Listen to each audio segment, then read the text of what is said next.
Kim Hyjin stepped onto Earth's soil for the first time in her life, but somehow she moved as if she had walked on this planet for years. The ground beneath her feet began to change in subtle ways. The grass grew taller and greener and small. Flowers started blooming around her footsteps, as if her presence was causing the planet itself to become more. Allied Security Chief Nam Hoseok watched this impossible display with growing alarm. His scientific training told him that what he was seeing could not be real. People did not make plants grow simply by walking near them. But his eyes showed him something that challenged everything he thought he knew about the world. The 12 visitors from the returned ship looked completely human. But there was something different about them. They moved with perfect coordination, as if they were parts of a single organism rather than separate individuals. When one person turned to look at something, the others would automatically adjust their positions to maintain some invisible formation. Their clothes were unlike anything Earth had ever produced.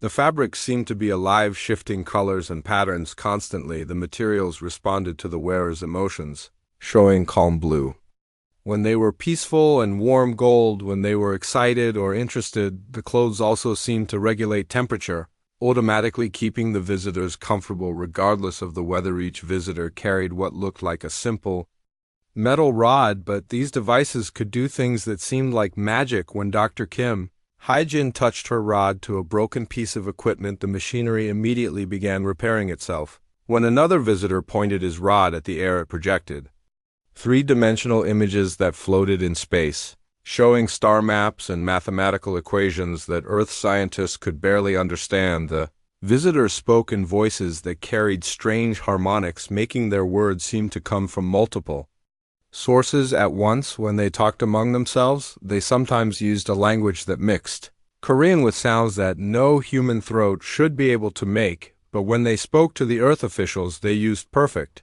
Korean with only slight accents that sounded like they came from centuries ago. Security Chief Nam Hoseok led the first formal meeting with the returnees in a secure conference room. The visitors sat calmly while Earth's officials bombarded them with questions about where they had been and what had happened to them. The answers they gave were even more impossible than their strange abilities. Dr. Kim Hyjin explained that she was indeed the granddaughter of the original Dr. Kim Tae-ho, who had left Earth 3 centuries ago. But according to her story, she had been born on the ship only 50 years ago, which meant her grandfather had lived far longer than any normal human could survive. She looked to be in her 30s, but spoke with the wisdom of someone who had experienced things that no Earthborn human could imagine. Other visitors introduced themselves with names that connected them to the original crew, but their ages and relationships made no sense according to normal human biology. Commander Park Jin Woo claimed to be the son of the original engineer Park Min-ji, but he appeared to be older than his supposed mother, Dr. Lee. Su-min said she was the great-granddaughter of one of the original scientists, but her knowledge of medicine was far beyond anything that could be learned in a normal lifetime. When asked about their impossible longevity, the visitors smiled mysteriously and said they had learned to live beyond the normal limitations of human biology. They explained that the crew of New Dawn had not simply survived in space for 3 centuries. They had discovered something that changed what it meant to be human. The visitors demonstrated abilities that seemed to violate the laws of physics. Engineer Yoon Seo Young simply touched a complex machine that had been broken for years, and it immediately began working perfectly. Dr. Bae Dong-min looked at a mathematical equation that had puzzled Earth's greatest minds and solved it instantly without using any calculations or computers. More disturbing was their apparent ability to communicate without speaking. During the meeting, the visitors would sometimes pause their conversation and look at each other for a few seconds. Then they would all nod and continue talking, as if they had shared a complete discussion without saying a word. Earth's officials realized that these people could read each other's minds or share thoughts in ways that normal humans could not. The visitors also showed no signs of fatigue or discomfort despite the long journey from their ship to the meeting. They did not eat or drink anything and seemed to have no need for rest. Their bodies appeared to be perfectly healthy and strong, but they moved with a grace that suggested they were not entirely bound by normal human limitations. When asked about their technology, the visitors were willing to demonstrate but reluctant to explain. Dr. Kim Hyjin showed how her metal rod could create tools from thin air, forming complex devices that immediately began functioning. The process looked like magic, but she insisted it was simply matter manipulation using consciousness-directed energy fields. The most shocking revelation came when the visitors explained that their abilities were not the result of advanced machines or artificial enhancements. They had somehow changed themselves at a fundamental level, becoming something more than human while still remaining recognizably human in appearance. They could think faster, live longer, and interact with the physical world in ways that normal humans could not. Dr. Kim Hyjin revealed that the crew of New Dawn had discovered something incredible in the deep space between stars. They had found the ruins of an ancient civilization that had existed millions of years before humans evolved. These ruins contained knowledge that could transform any intelligent species into something far more advanced than their original form. The ancient civilization had called themselves the Architects, and they had once ruled a vast empire spanning thousands of galaxies. But they had faced a terrible choice when confronted by a threat that could destroy entire species. They had chosen to evolve beyond physical existence, leaving behind their knowledge for younger races to discover. The knowledge was not stored in computers or books, but in a form that could directly interface with consciousness itself. When the crew of New Dawn had encountered this knowledge, their minds had been expanded far beyond normal human limits. They had gained the ability to manipulate matter with thought, to perceive dimensions that normal humans could not see, and to live for centuries without aging. But the transformation had come with a price. The evolved humans found it difficult to relate to normal human emotions and concerns. They thought differently and saw the world in ways that made them almost alien to their own species. The crew of New Dawn had spent decades learning to balance their new abilities with their human nature. The most frightening part of their story was the warning they brought. The architects had not evolved simply out of curiosity or ambition. They had detected something approaching from the space between galaxies, something that consumed entire civilizations and turned their knowledge against them. The architects had called this threat the Void, and it was heading toward the Milky Way galaxy. According to the architects' calculations, the Void would reach Earth within 50 years. Normal human technology would be completely useless against this threat. Only species that had evolved beyond their original limitations could hope to survive the coming destruction. The crew of New Dawn had returned to warn Earth and to offer their help in preparing for what was coming. As the meeting ended, the visitors made an offer that would change everything. They could share their knowledge with Earth's population, but the process would fundamentally alter human consciousness itself. Those who accepted the transformation would gain incredible abilities, but they would also lose some essential part of what made them human. The choice would soon have to be made, and the fate of the entire human species would hang in the balance. The visitors prepared to return to their ship, leaving Earth's officials to grapple with the implications of what they had learned. Humanity was about to face its greatest challenge, and the only hope for survival lay in becoming something more than human. The age of normal humans was about to end, and the age of the evolved was about to begin. Dr. Kim Hyjin stood before the assembled world leaders in the Great Hall of the United Nations building. The weight of humanity's future rested on the decision that would be made in this room. The offer she brought was both a gift and a curse. The chance to save humanity by fundamentally changing what it meant to be human. Transformation process was not like learning a new skill or using advanced technology. It required altering human consciousness at its most basic level. The ancient knowledge of the architects existed as living information that could merge with human minds, but the human brain had to be prepared, first expanded beyond its normal limitations to accommodate concepts that existed in 11 dimensions. General Lim Jae-hyuk raised his hand and asked the question that was troubling everyone. If some humans transform while others remain normal, what happens to our society? Won't this create two different species that cannot understand each other? Dr. Kim Hyjin nodded slowly, acknowledging the difficulty of the situation. That is exactly what will happen, she said. Those who undergo the transformation will gain abilities that seem godlike to normal humans. They will be able to think faster, perceive more, and manipulate reality in ways that normal humans cannot comprehend. But they will also lose much of their emotional connection to normal human concerns. The process took months of careful preparation. The human mind had to be gradually expanded.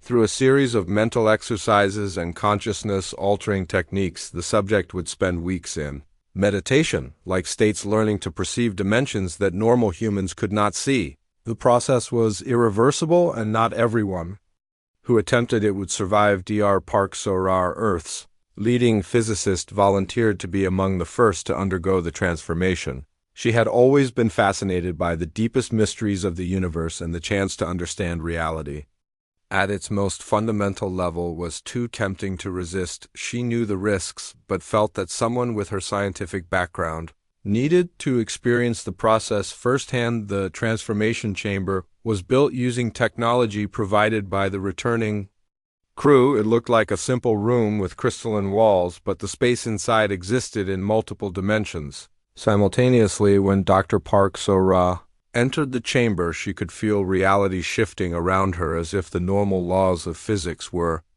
being suspended. For the first week, she experienced intense dreams and visions. Her consciousness was being stretched beyond its normal limits, and she could feel her mind expanding to accommodate new ways of thinking. She began to perceive mathematical relationships that she had never imagined, and could sense the quantum structure of matter around her. Dr. Kim Hae-jin monitored the process, carefully explaining each stage to the watching scientists. She is learning to think in 11 dimensions.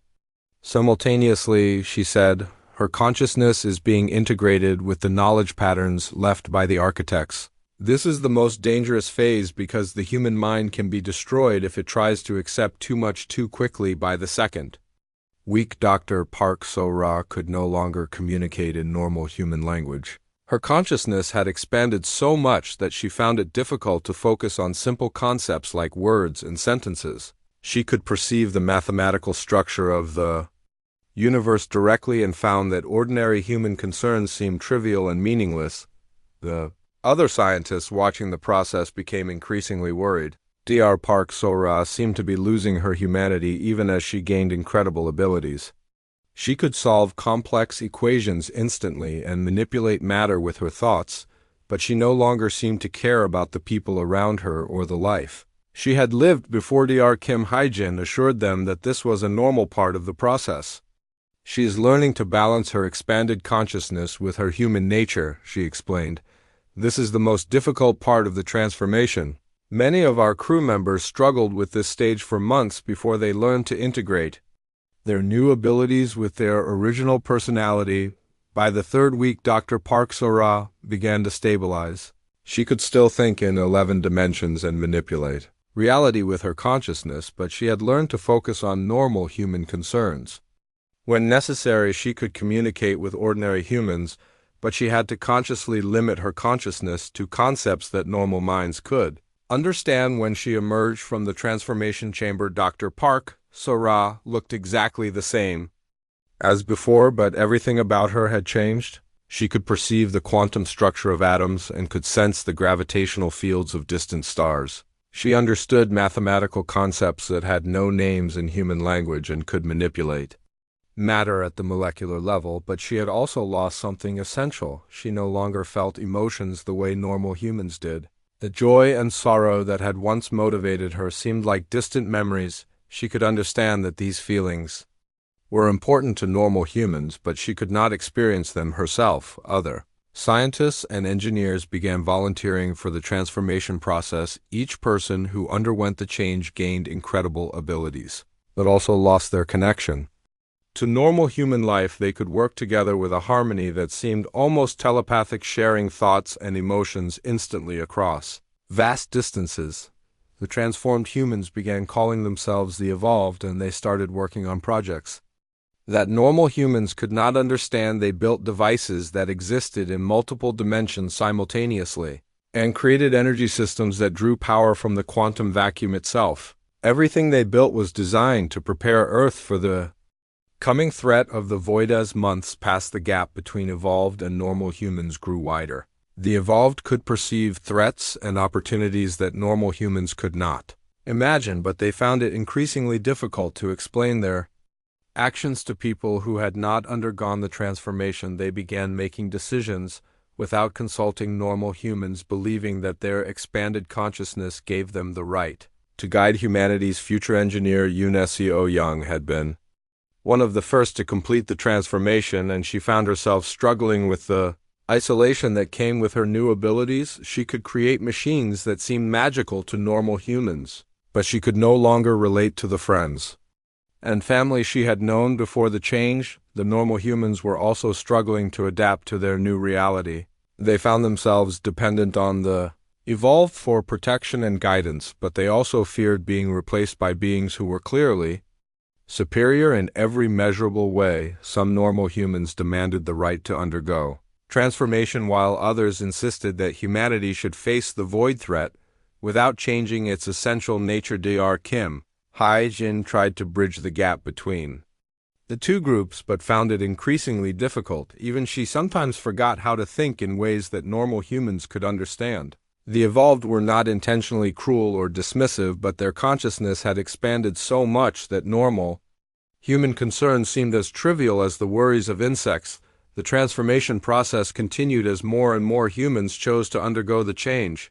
Earth's population began to split into two distinct groups, each with different abilities and different ways of understanding reality. The evolved worked frantically to prepare defenses against the void, while normal humans tried to find their place in a world that was rapidly becoming alien to them. The greatest challenge was not the technical preparation for the coming threat, but the social and emotional impact of humanity's transformation. The species that had once been united by shared biology and culture was becoming something unprecedented, two different forms of consciousness that could barely understand each other. As the first year of transformation drew to a close, it became clear that humanity would never be the same, regardless of whether they survived the void threat. The process of evolution had begun, and there was no way to reverse it. The only question was whether the transformed humans would retain enough of their original nature to remember why the survival of humanity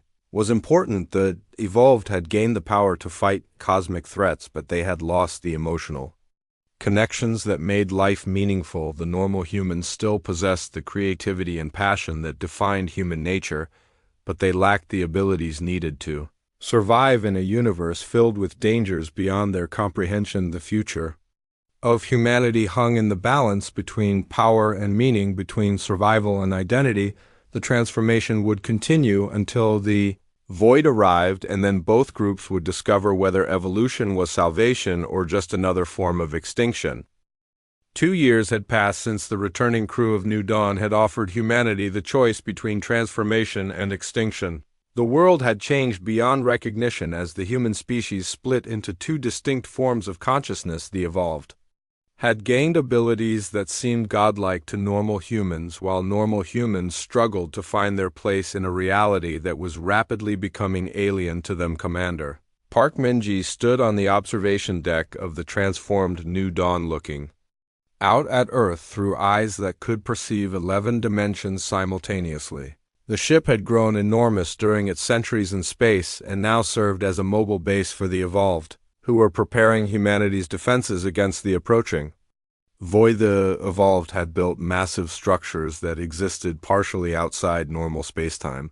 These defensive installations could manipulate matter at the quantum level and generate energy fields that could theoretically protect entire solar systems, but the constructions were so advanced that normal humans could not even see them properly, let alone understand how they worked. Dr. Kim Hai-jin had become the unofficial leader of the evolved on Earth. She spent her days coordinating the construction of defenses and trying to maintain some connection with the normal human population. But the gap between the two groups had grown so wide that communication was becoming almost impossible. The evolved could share thoughts and emotions instantly across vast distances, working together with a harmony that seemed telepathic. They could process information at incredible speeds and could perceive patterns in reality that normal humans could not imagine, but they had also lost much of their emotional connection to the concerns that motivated normal human life. Normal humans watched the evolved with a mixture of fear and wonder.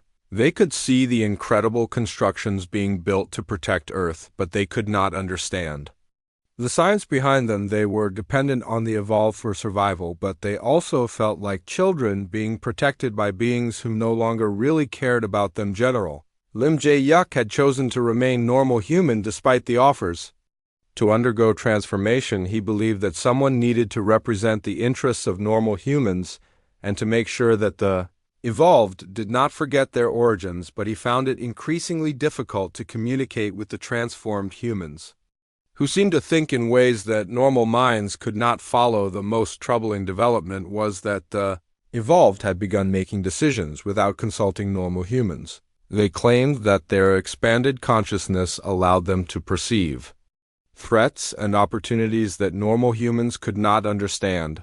They insisted that they were acting in humanity's best interests, but they no longer seemed to consider normal human opinions relevant. Dr. Park So-ra had been among the first to undergo transformation, and she had spent months learning to balance her expanded consciousness with her human nature. But even she found it difficult to relate to her former colleagues who had remained normal. Their concerns seemed trivial compared to the cosmic threats she could perceive. The normal humans had organized themselves into communities that tried to preserve traditional human culture and values. They maintained schools and governments and tried to continue living as if the world had not fundamentally changed, but they also knew that their way of life was ending and that the future belonged to the evolved. Some normal humans had formed resistance movements claiming that humanity should face extinction rather than abandon its essential nature. They argued that the evolved were no longer truly human and that becoming like them was a form of suicide.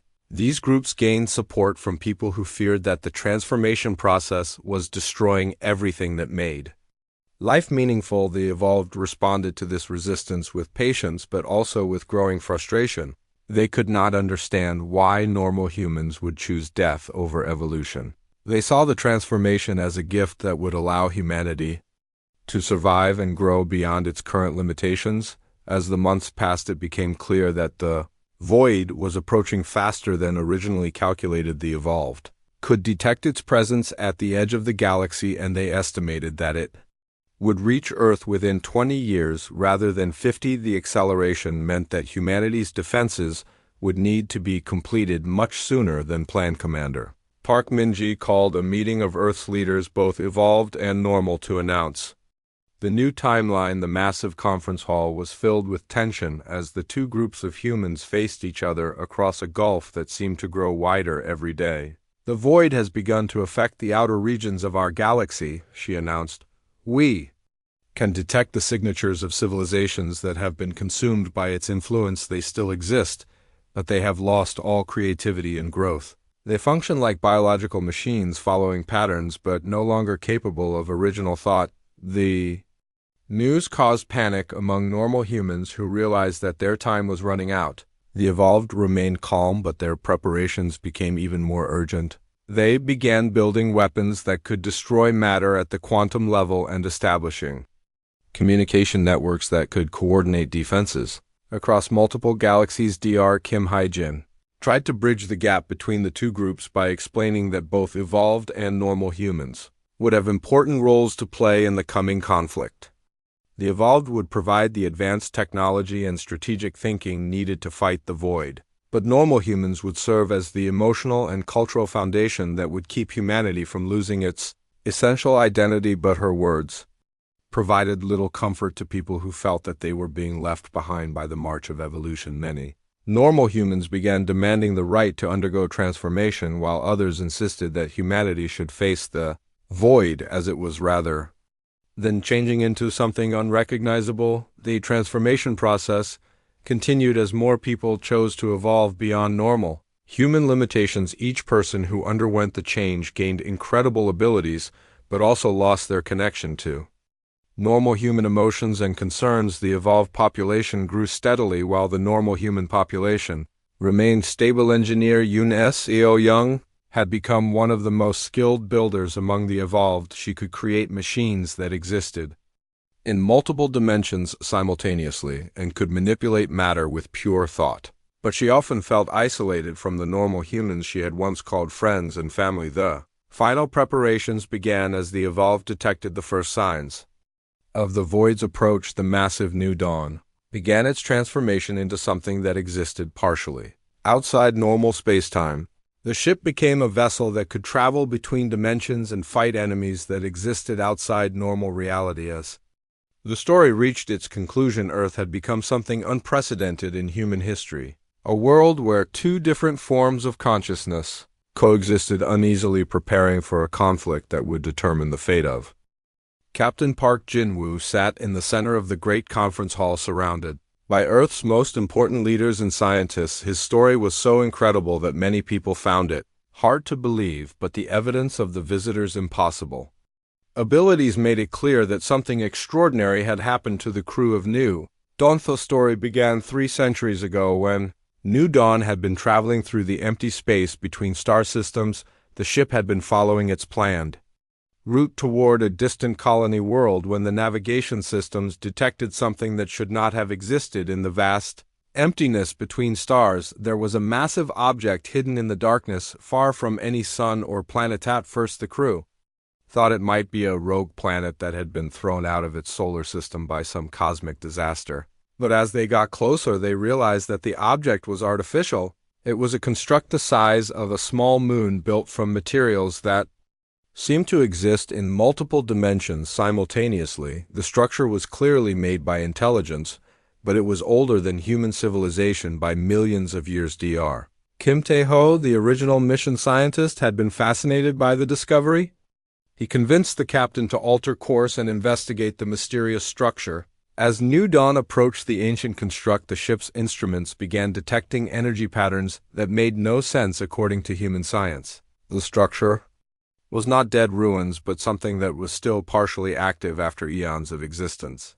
The surface of the construct was covered in geometric patterns that seemed to shift and change when viewed from different angles. The materials it was built from appeared to be some form of crystalline metal that could exist in solid and energy states at the same time. When the crew sent probes to examine the structure more closely, the probes disappeared, not destroyed, but somehow absorbed into the construct itself. Engineer Park Min-ji had been in charge of the landing mission when they finally decided to send a team to explore the structure. She led a group of 20 volunteers in a shuttle that could barely function near the construct because of the strange energy fields it generated. When they touched down on the surface, they found themselves in a place that challenged everything they thought they knew about reality. The construct was not just a building or a machine, it was something that existed in 11 dimensions simultaneously. Most of the structure was invisible to normal human senses, but the crew could feel its presence pressing against their minds. The parts they could see were covered in symbols that seemed to move and rearrange themselves as if they were alive. As the exploration team moved deeper into the construct, they began to experience strange effects on their consciousness. They could suddenly understand mathematical concepts that had been impossible before. They could perceive colors that had no names and sense dimensions that normal humans could not imagine. The construct was not just a building, it was a teaching machine designed to expand the consciousness of any intelligent species that found it. The ancient builders had called themselves the architects, and they had once ruled a vast empire that spanned thousands of galaxies.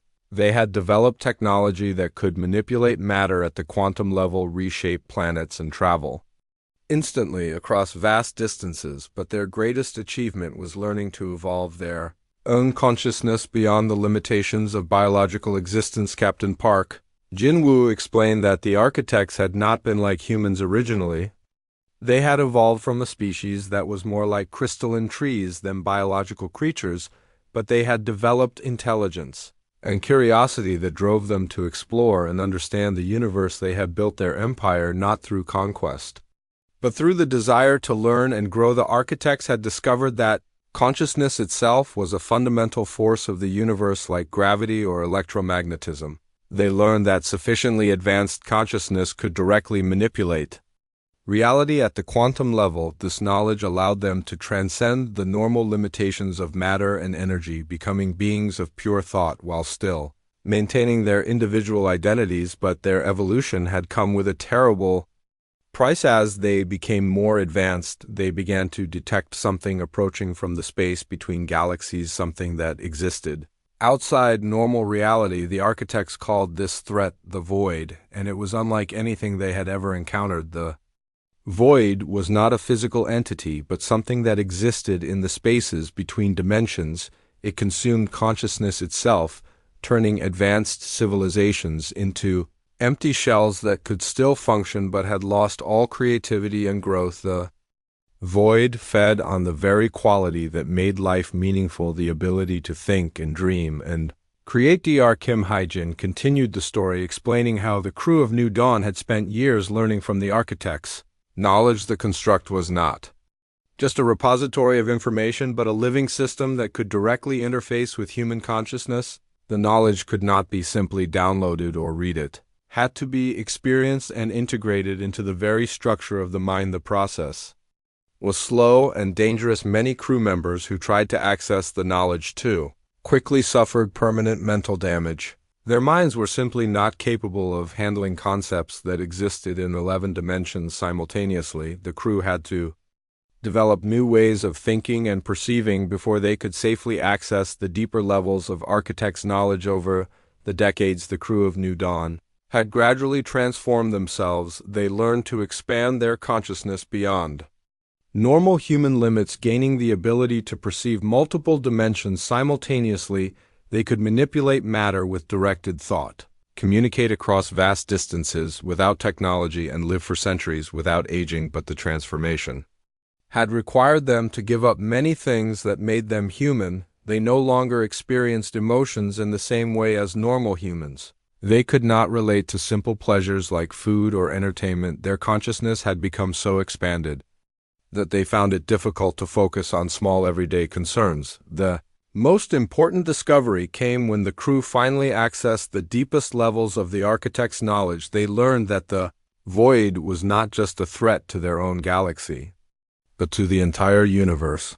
The void moved between galaxies, consuming advanced civilizations and leaving behind empty space where once there had been creativity and growth. The architects had calculated that the void would reach the Milky Way galaxy within the next 50 years. When it arrived, it would begin consuming the most advanced civilizations, first working its way down until even primitive species would be drained of their consciousness and left as empty biological machines. The only defense against the void was consciousness itself, but not normal consciousness.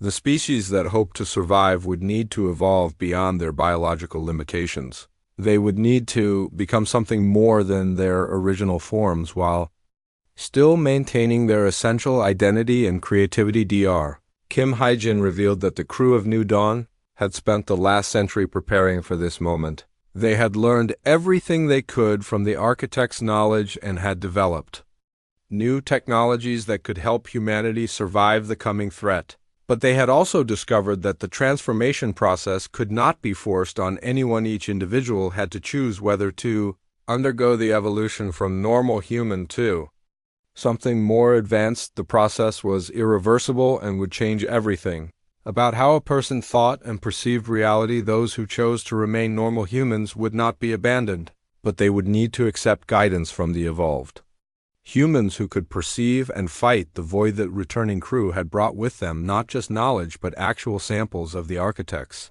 technology. These devices could help accelerate the transformation process and could also be used to build defenses against the void. But the most important thing they brought was proof that humanity could survive this challenge if they were willing to evolve. As Captain Park Jin-woo finished his story, the Earth officials sat in stunned silence.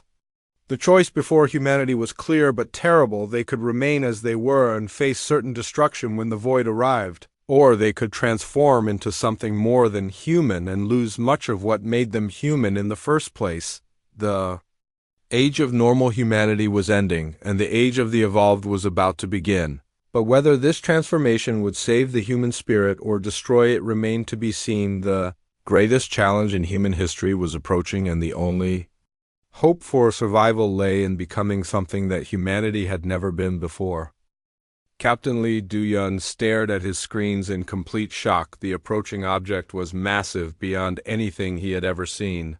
It was at least 10 times bigger than the original New Dawn had been when it left Earth centuries ago, but size was not the strangest thing about this mysterious vessel. The energy readings coming from it made no sense at all. Ship was using power sources that Earth's best scientists could not identify or understand. The amount of energy it was producing was impossible according to every law of physics that humans knew.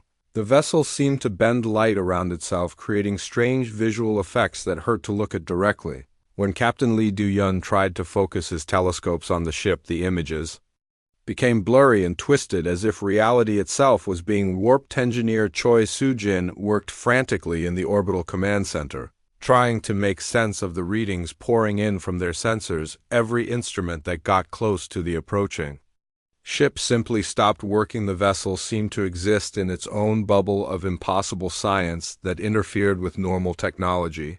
In all her years of working with spacecraft, Choi Soo-jin had never seen anything like this. As the mysterious craft entered Earth's orbital, space governments across the planet went into emergency sessions. Presidents and prime ministers held urgent meetings trying to decide what to do. Was this an invasion by aliens who had captured the lost human ship? Had some enemy of Earth built a weapon disguised as the returning New Dawn? The vessel's basic design looked like it was based on the original ship's blueprint, but it had been changed so much that it was almost unrecognizable. Massive new sections had been added to the ship's hull, covered in materials that seemed to shift and flow like liquid metal. Strange energy patterns danced across its surface like living lightning.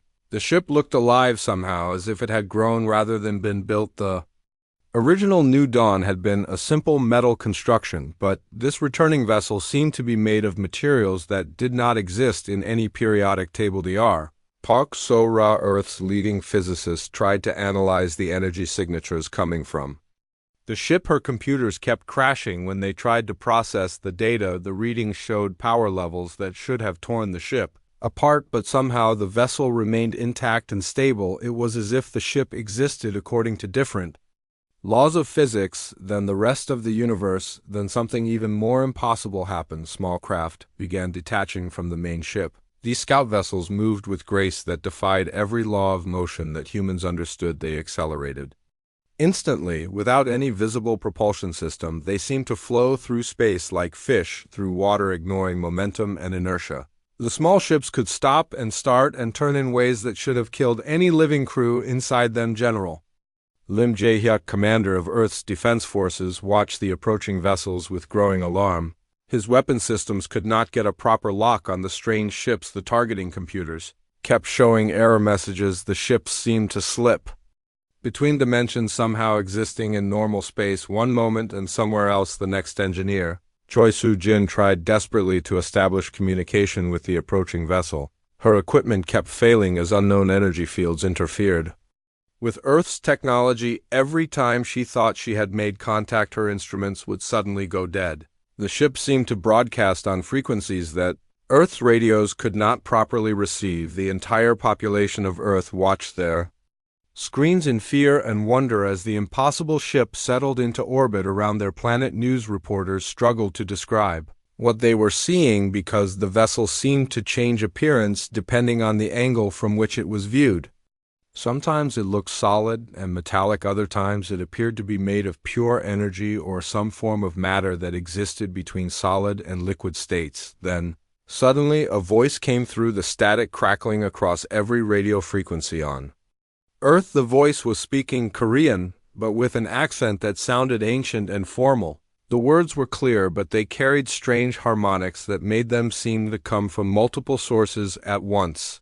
Earth Control, this is New Dawn requesting permission to return home. We have much to share with our brothers and sisters who remained behind. We bring gifts of knowledge and warnings of dangers that approach from the dark spaces between galaxies. Please respond and tell us that Earth still welcomes her children who have traveled far to learn the secrets of the universe. The voice claimed to belong to someone called Commander Park Min-ji, who said she was the same engineer who had left Earth 3 centuries ago, but that was completely impossible. No human being could live for 300 years. The original Park Min-ji would have died of old age long before the ship could return. Even if she had somehow survived the journey, she would be ancient and weak, not commanding a vessel. With impossible technology, Captain Lee Do-yeon stared at his communication equipment, unable to believe what he was hearing. The voice sounded young and strong, not like someone who had lived for centuries, but the speaking patterns and the formal way of using Korean reminded him of recordings from 300 years ago when New Dawn had first left Earth. As the massive ship completed its approach to Earth orbit, more small vessels detached from the main craft. These ships moved in perfect formation like a school of fish or a flock of birds. They seemed to communicate with each other without using any radio signals that Earth's equipment could detect. The formation was so precise and coordinated that it suggested some form of telepathic connection between the pilots. Dr. Park So-ra watched the energy readings spike again as the small ships prepared to land.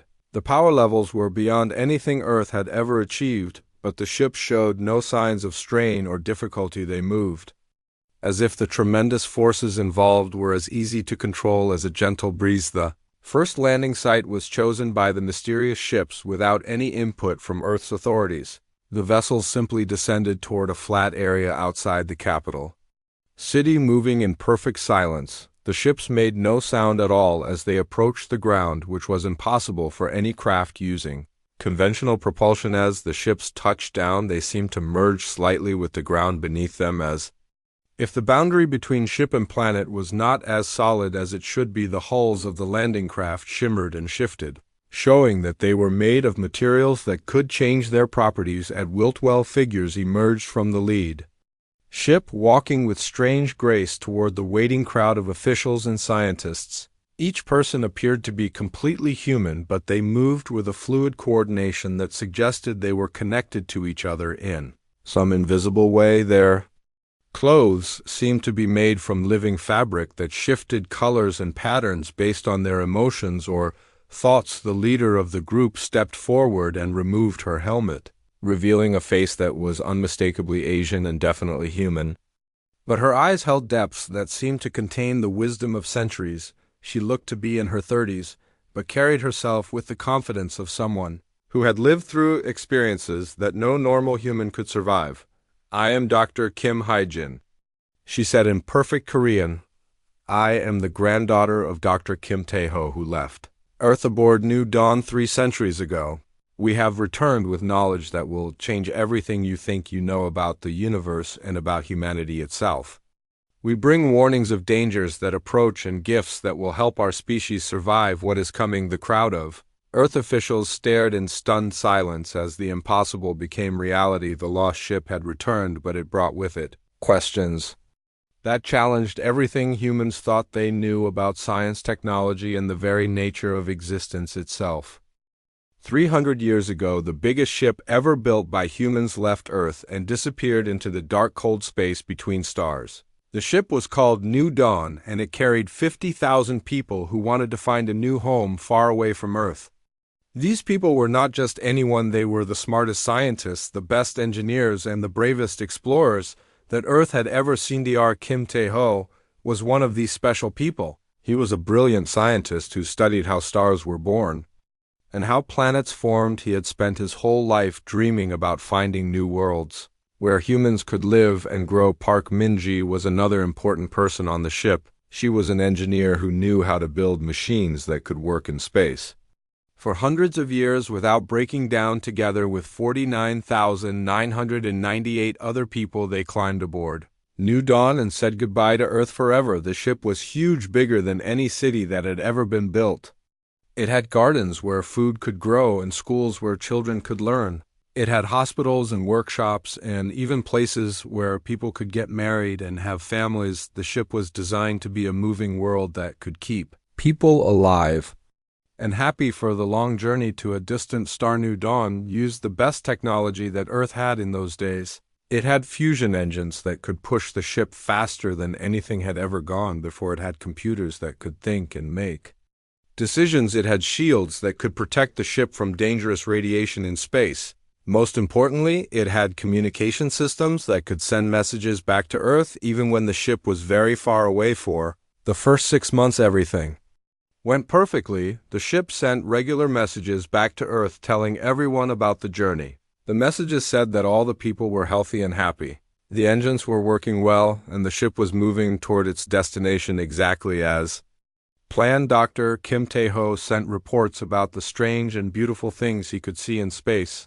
Park Min-ji sent updates about how all the ship's systems were functioning. People on Earth were excited and proud. They watched the news every day to hear about New Dawn. They felt like they were part of the great adventure even though they had stayed behind. Children in schools learned about the brave people on the ship.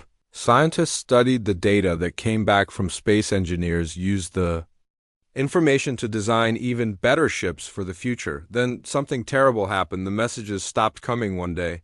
Earth received a normal report from Dr. Kim Tae-ho about some interesting rocks he had found floating in space. The next day there was nothing, no messages, no data, no signals of any kind. The great ship New Dawn had simply vanished as if it had never existed. At first people thought it was just a problem with the communication system. Ships in space often had trouble sending messages across such long distances. The engineers on Earth worked day and night to boost their receivers and send stronger signals to the lost ship. They tried every frequency and every method they knew, but there was no response. Weeks passed, and still nothing came from New Dawn. The government sent emergency messages asking the ship to respond in any way possible. They used the most powerful transmitters on Earth and even built new ones just to reach the lost ship, but the silence continued. Scientists calculated exactly where New Dawn should be and pointed their biggest telescopes at that spot in space. They saw nothing but empty darkness. As months turned into years, the terrible truth became clear. New Dawn was truly lost. The ship, the people, and all their dreams had disappeared. Somewhere in the vast emptiness between stars, some people thought the ship had been destroyed by a meteor or by dangerous radiation. Others believed that something had gone wrong with the engines, and the ship had been thrown off course into unknown space. The families of the people on New Dawn waited and hoped for years. They refused to believe that their loved ones were gone. They organized search missions and paid for new telescopes and radio systems. Several small ships were sent out to look for any trace of New Dawn, but they found nothing. The galaxy was simply too big, and one ship was too small to find in all that darkness. Eventually, the world accepted the loss of New Dawn. It became one of the greatest tragedies in human history. Schools taught children about the 50,000 brave people who had died trying to find a new home for humanity. Engineers studied what might have gone wrong so that future ships would be safer. Scientists learned from the disaster and made better plans for space exploration. Monuments were built to honor the lost crew of New Dawn. Dr. Kim Tae-ho and Park Min-ji became heroes whose names were remembered by everyone. People told stories about their courage and their sacrifice. The ship itself became a symbol of humanity's desire to explore and grow even when the risks were enormous. Years became decades and decades became centuries. New Dawn faded from daily conversation into history books. Humans eventually built new ships and explored nearby stars. They established colonies on Mars and built space stations around Jupiter. They learned to travel safely through space and found ways to communicate across long distances, but they never forgot the lesson of New Dawn. They never again sent so many people on one ship, and they never again lost contact with their explorers. 300 years passed, and the world changed in ways that the crew of New Dawn could never have imagined. Technology advanced beyond anything they had known. Cities grew into the sky and stretched beneath the ground. People lived longer and learned more than ever before. But somewhere in the back of humanity's memory, the lost ship still traveled through space carrying its cargo of dreams and hope. Then, on a quiet Tuesday morning, everything changed.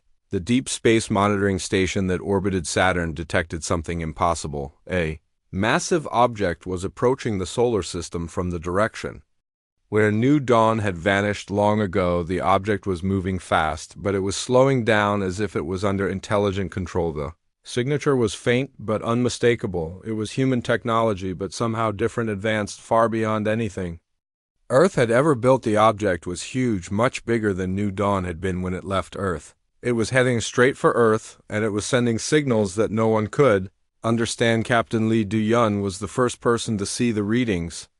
On his screen in the orbital command center, he stared at the data for a long time, unable to believe what he was seeing. The object was still days away, but already it was causing strange effects on nearby instruments. Something impossible was coming.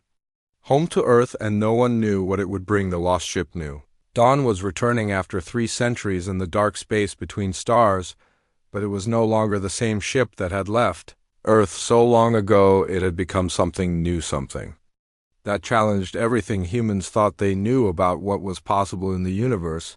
The great adventure was about to begin again, but this time Earth would be the destination, not the starting point.